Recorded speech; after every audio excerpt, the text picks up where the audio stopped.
all respected invited guests of this occasion, Honorable Justice Sir, and very senior leaders on the dais and down below the dais, सभी मेरे भाई और बहनों and media के साथियों, मैं कुछ हिंदी कुछ इंग्लिश मिला के बोलना चाहूँगा क्योंकि मुझे तेलुगु आता नहीं है।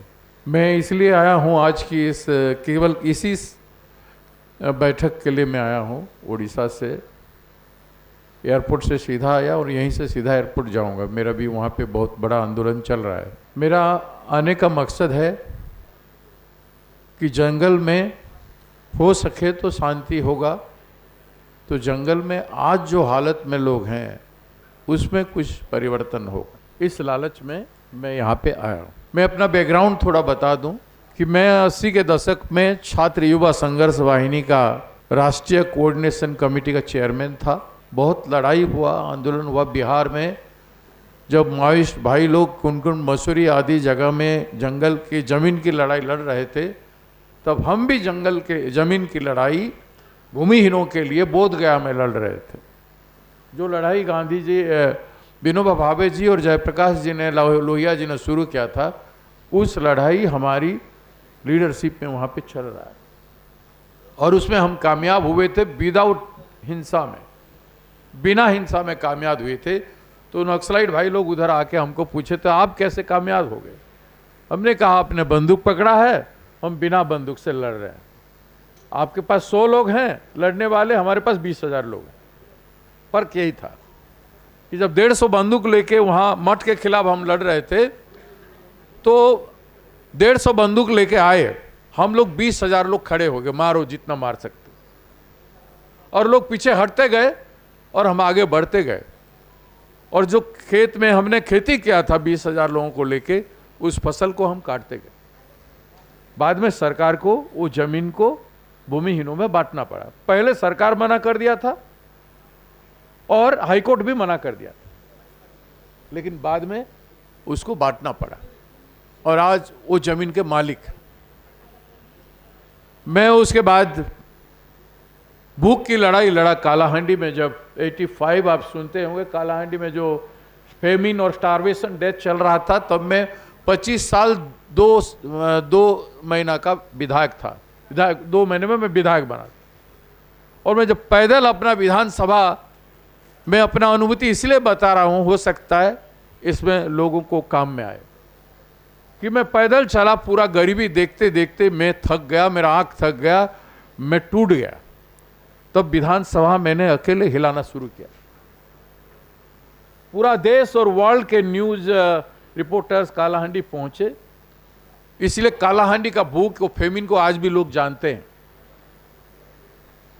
हैदराबाद के यूनिवर्सिटी में, चेन्नई के यूनिवर्सिटी में, दिल्ली यूनिवर्सिटी, जेएनयू में मुझे बुलाया करते थे, वहां पे जाके मैं अपना स्पीच दिया करता था। और न्यूज़पेपर की जितना अखबार है, जितना मैगजीन है, उस सब में स्पेशल स्टोरी हुआ करता था। कुलदीप नायर जी जैसे भारत के विख्यात जर्नलिस्ट एडिटोरियल लिखते थे, करंजिया जैसे व्यक्ति एडिटोरियल लिखते थे, हर न्यूज़पेपर के एडिटर्स एडिटोरियल लिखते थे। एमजे अकबर उसमें स्पेशल एक्सक्लूसिव लिखा करते थे। वो आंदोलन, भूख क्यों मरे लोग आज के दिन, ये लड़ाई मेरा था। 5,000 लोग उड़ीसा के Kandhamal district, Koraput district, undivided Koraput district और कालाहांडी में मर रहे थे। 4 साल तक अकाल हुआ, ड्रॉट हुआ, बारिश नहीं हुई, तो खाने के लोगों को नहीं मिला और लोगों का बुरी हालत। वो लड़ाई भी अहिंसात्मक तरीके से था। मैंने एक बार धमकी दिया था कि लोग इस तरह से मरेंगे तो मैं फूड राइट करा दूंगा, सारे गोदाम को लुटवा दूंगा। तो मेरे पास हमारे नेता नागभूषण पटनायक जी पहुंच गए। नागभूषण पटनायक जी मुझे बेटा जैसे मानते थे। वो गुणपुर से पीडब्ल्यूजी के आपका one of the famous person, Bharat के फेमस नक्सलाइट में से एक थे, माओइस्ट में से एक थे। मेरे पास पहुंच गए हमारे घर में, बोले तुमको जितना आर्म्स एम्यूनिशन चाहिए मिलने का व्यवस्था मैं करा दूंगा। मैंने कहा सर मैं धमकी दे रहा हूँ, मुझे ये सब नहीं करना है, क्योंकि इससे गरीबी का हल नहीं होगा। मैं चाहता हूं सरकार लोगों को खिलाना शुरू कर दे, चावल बांटना शुरू कर दे। तो वो फिर चले गए। मैं आपको कह रहा हूं, हिंसा और अहिंसा की लड़ाई में क्या होता है, कभी कभी हमको अपनी भाषण में, अपनी बातों में रणनीति लेना पड़ता था, जो उस समय मैंने लिया था। तब भी मैं स्पष्ट था कि मैं अहिंसात्मक लड़ाई ही लड़ूंगा, लेकिन जो मेरा धमकी था वो पूरे स्टेट्समैन, इंडियन एक्सप्रेस सब में फ्रंट पेज आ गया था। और चारों ओर में दिशा, मेरे पास हजारों कमिटेड यूथ कैडर उस समय में थे, और अपने आप में खड़े हो जाता था तो वहां आंदोलन हो जाता। रोड में कहीं खड़ा हो गया तो सड़क जाम हो जाता। इस तरह का वातावरण था। एक भूख की लड़ाई था, उसमें हमने 4 साल लड़ा, लेकिन हिंसा नहीं हुआ, लेकिन भूख खत्म हमने कर दिया। प्राइम मिनिस्टर को, सरकार को, प्लानिंग कमीशन को बार बार जाना पड़ा। सारे योजना ऐसा हुआ कि कालाहांडी आज भारत का 10 धनाढ्य कृषि एग्रीकल्चर में डेवलप डिस्ट्रिक्ट में से एक है। उसके बाद लड़ाई हुआ नियमगिरी हिल का। मैं नियमगिरी पहाड़ की लड़ाई लड़ा। दूसरे तरफ हमारे बगल में नक्सलाइट भाई लोग थे, नियमगिरी हिल में भी नक्सलाइट भाई लोग थे, माओइस्ट भाई लोग।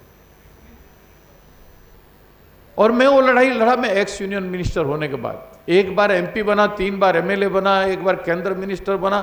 फिर मैं 2005 से नियमगिरी को बचाने की लड़ाई शुरू किया। हमारे आदिवासी लोग 2003 में नियमगिरी को बचाने के लिए लड़े। मैं वहां इन्वॉल्व नहीं था। जब आदिवासियों को जेल में डाल दिया और मुझे बुलाने आए उनकी हालत देखने के लिए, जेल में जब गया मैं देखने के लिए, तो उनकी हालत मुझसे दिखाई नहीं गई। तो मैं जंगल में गया, उस नियमगिरी हिल में गया, आदिवासियों से हालत को देखा, बात किया।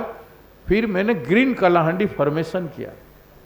उसमें सारे डिस्ट्रिक्ट के प्रोफेसर, डॉक्टर को, सारे कॉलेज स्कूल के लोगों को बुला के, विद्वानों को बुला के मैंने डिस्ट्रिक्ट का सम्मेलन किया। उसमें चर्चा हुआ पूरा दिन भर। उसमें ग्रीन कालाहांडी फॉर्मेशन हुआ।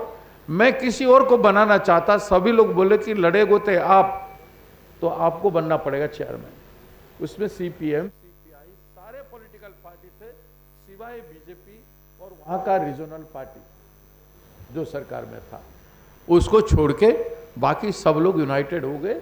सीपीआई के ऑल इंडिया प्रमुख भी वहां गए थे, सीपीएम के ऑल इंडिया प्रमुख भी वहां गए थे, और सारे लोग वहां पे थे। तो उस लड़ाई में, नियमगिरी में, मैं आपको इसीलिए कहना चाहता हूं, उस जंगल को हमने बचाने के लिए भीख मांग के मैं गांव-गांव में 250 किलोमीटर पैदल चला। हमारे बहनें, जो ट्राइबल बहनें थे, मेरे साथ चलते थे, वो अपने आप में गीत बनाते बनाते गाते थे, जिससे वहां से लोग इकट्ठा होते जाते थे। जैसे हमारे भाई लोग बाजा बजा के क्रांतिकारी गीत गा रहे थे ना, हम लोग यहाँ आने से, पंडाल में आने से पहले, तो उसी तरह से गीत गाते गाते आदिवासियों की लैंग्वेज में, हम बोलते हैं हमारा कुटिया लैंग्वेज है, वो कुटिया लैंग्वेज में गाते गाते जाते। तो उसमें बढ़ते गया, कारवां बढ़ते गया, भीड़ बढ़ते गया। इस तरह से भीड़ बढ़ते गया। मैं गांव में सोता था, एक्स यूनियन मिनिस्टर, 3 बार एमपी, 1 बार एमएलए। मैं गांव में जंगल में जो स्कूल होता था उसके बरंडा में सोया करता। जो आदिवासी बना के खाना देते थे उसी को मैं खाया करता। तो लोगों का समर्थन जुटा, पूरा व्यापक हुआ। फिर बाद में हमारे नेता राहुल गांधी जी से मैं अनुरोध किया, इसको बचाना है। सारा रिपोर्ट इस कंपनी के फेवर में है, माइनिंग के फेवर में। जंगल विभाग, एनवायरमेंट मिनिस्ट्री फेवर में दे रहा है।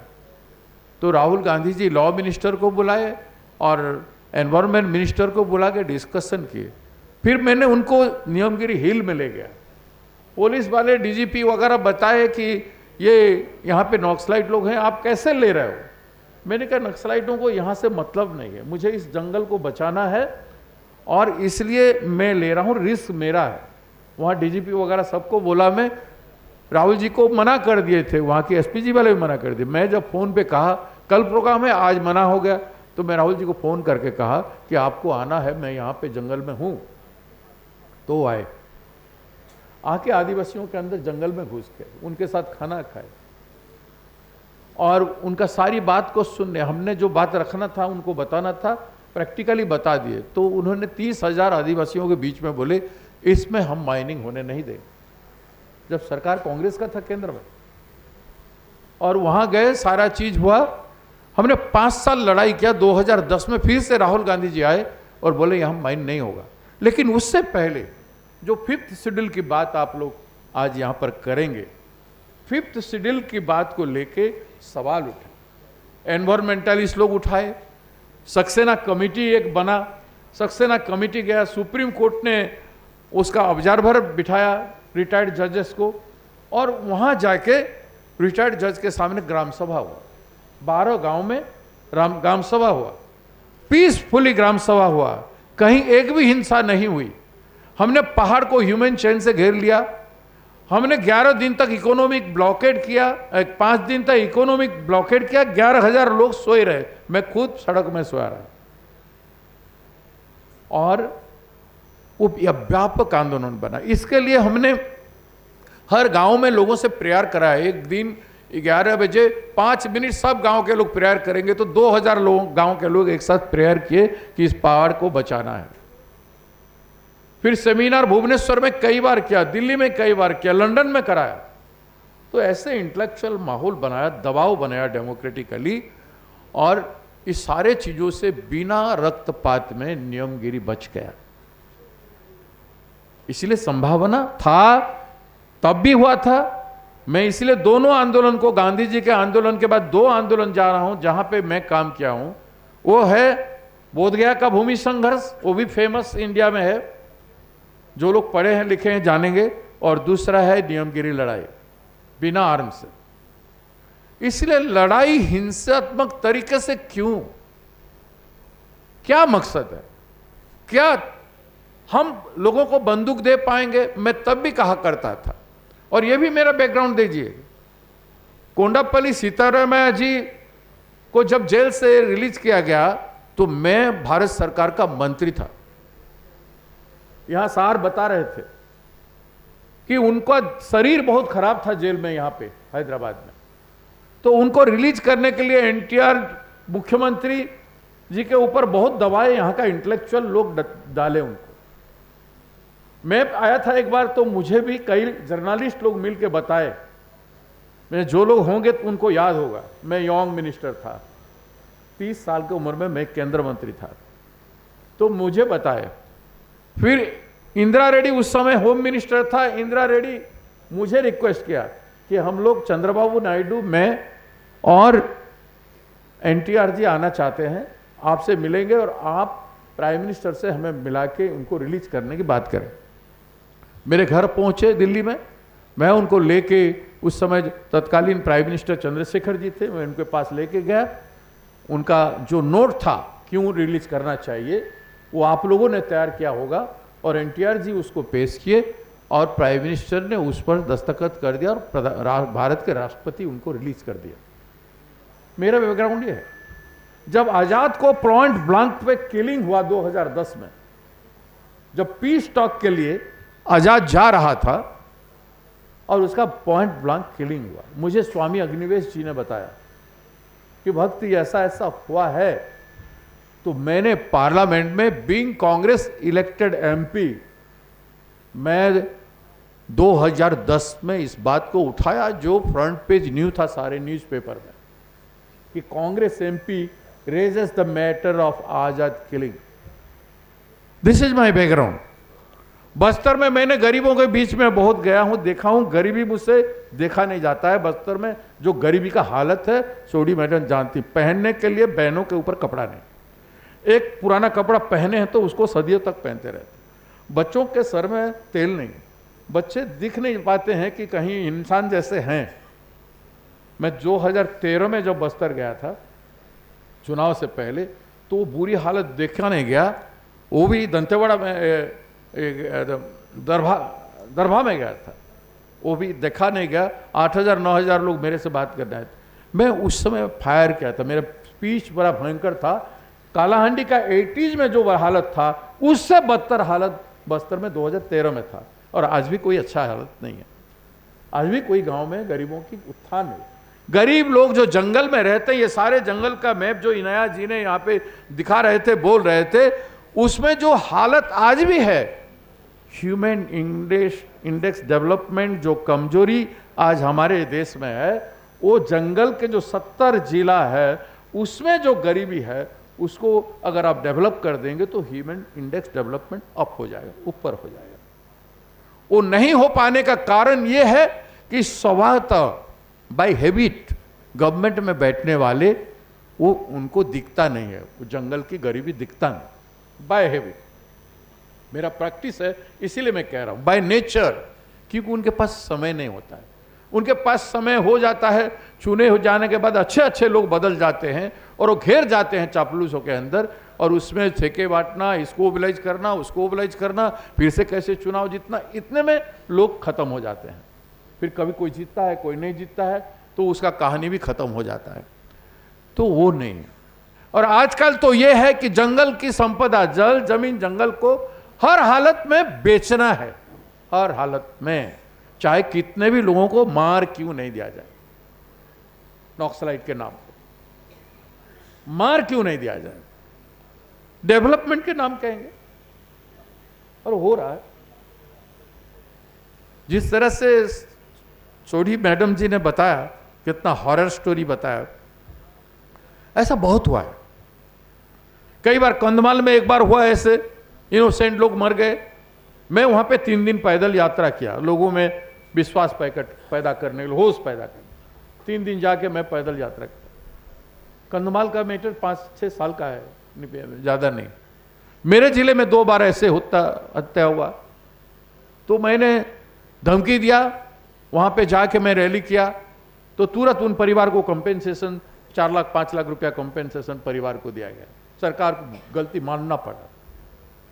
तो ऐसे कई समस्या है।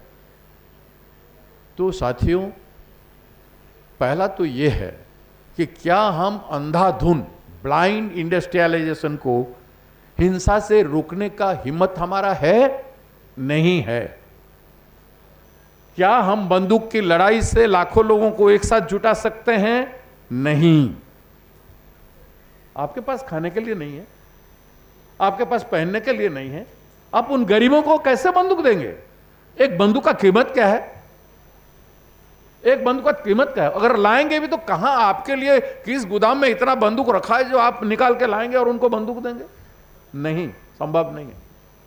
तो बंदूक की लड़ाई से, state is the most violent today, state is most powerful today, और स्टेट के खिलाफ आपकी लड़ाई में कोई दम नहीं है। आप अपने कैडर को मार रहे हो। You are killing your innocent dedicated cadres.